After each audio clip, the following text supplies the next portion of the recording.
All right, start with your name. Kathy Schumacher. And where are you from? Originally Wisconsin, but we currently live in Niceville, Florida. And what is your artistic endeavors? So I actually started later on in life. I was in my 40s and I was just naturally a gifted artist. Actually, my style of choice is impasto painting with a palette knife. So I exclusively use oil paints with palette knife. It gives me a heavy texture and really rich, deep pigmentation. All right.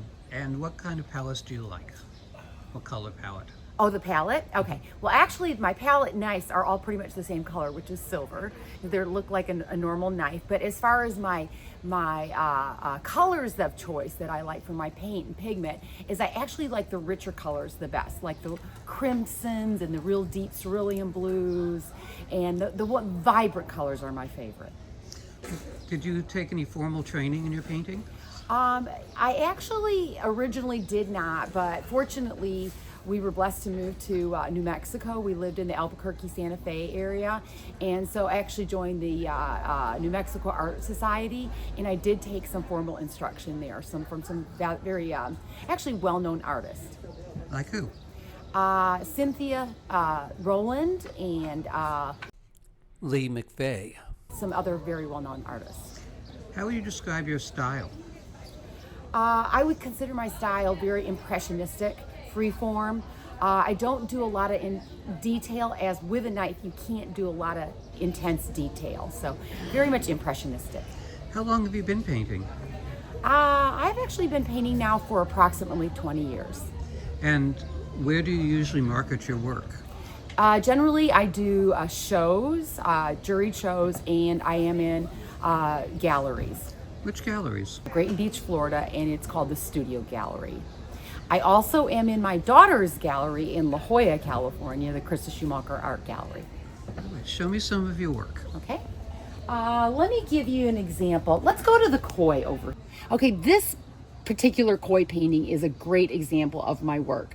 I developed a technique where I actually will tone the canvas underneath.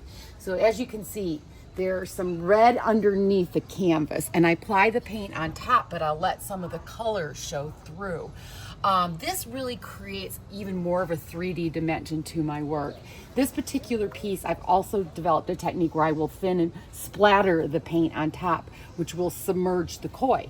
If you go down here to my surfer, you can see the same technique where I actually will splatter paint on top of the surfer's wave to show the texture and emphasize the wave. Yeah, that wave looks really incredibly realistic. Well, thank you. And thank you. I see a little bit of red there. Is that some of the red that's coming through? Yes, this canvas is also toned to burnt sienna. It looks really red here, but it's actually like a brown red burnt sienna. It also works well with blues. This particular heron painting is actually toned a light blue underneath and whatever. Now this heron, I call him a stoic heron since he's so upright, but this is done in more of a neutral palette. A lot of my collectors decorate their homes neutral, and they do prefer more of a neutral palette. And if you move over here, this is interesting. This is a representative of our local dune lakes here, but this is actually framed in a custom Pecky cypress frame. Pecky cypress is a rare type of cypress that's commonly found in riverbeds, and it has to be in the riverbed over 100 years to achieve the peckiness of this. And this is actually created from a fungus.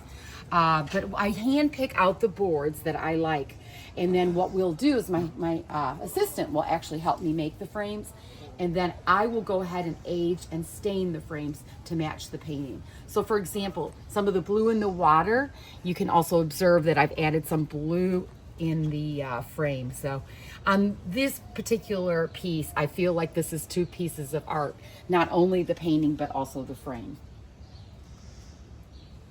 So you do a lot of water scenes. Is this because you live on the coast? Well, my studio is actually on the water, and so my inspiration tends to be living on the coast. So I do tend to prefer water scenes. The coastal wildlife is birds, actually the southern flowers like the magnolia. So my inspiration is all around me.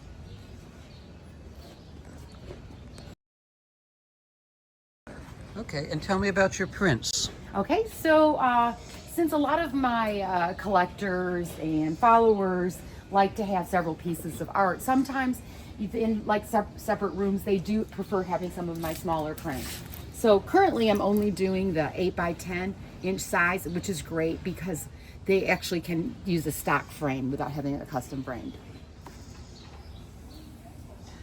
And you sell originals mostly. Yes, I really do concentrate on selling mostly originals. And the reason I really do prefer originals is since my work is three-dimensional, sometimes when I photograph it, it loses some of the dimension. So it turns a three-dimensional piece into a two-dimensional piece. How long would you say it takes to do a piece of your artwork? Well, it varies. It does. Definitely on the subject, it does vary. But because my style is alla prima, which means wet on wet, once the paint starts to get tacky, I can no longer work with it. So really, I really have to finish my work within about a 24-hour period. So some of my like larger subjects or more detailed subjects will take almost that 24-hour period. So You'll stay up all night and work. Sometimes I just rest a little bit. I don't really like to paint in the night. I like natural light. So, but sometimes I will have a very short night of sleep and then get up and start painting again in the morning. Anything else you want to say? Okay, I really do want to say something. Okay, the number one thing I hear my customers say is that my work makes them happy. And when I hear that, that also makes me happy. That was great. Thank you for watching. If you like my videos, please subscribe.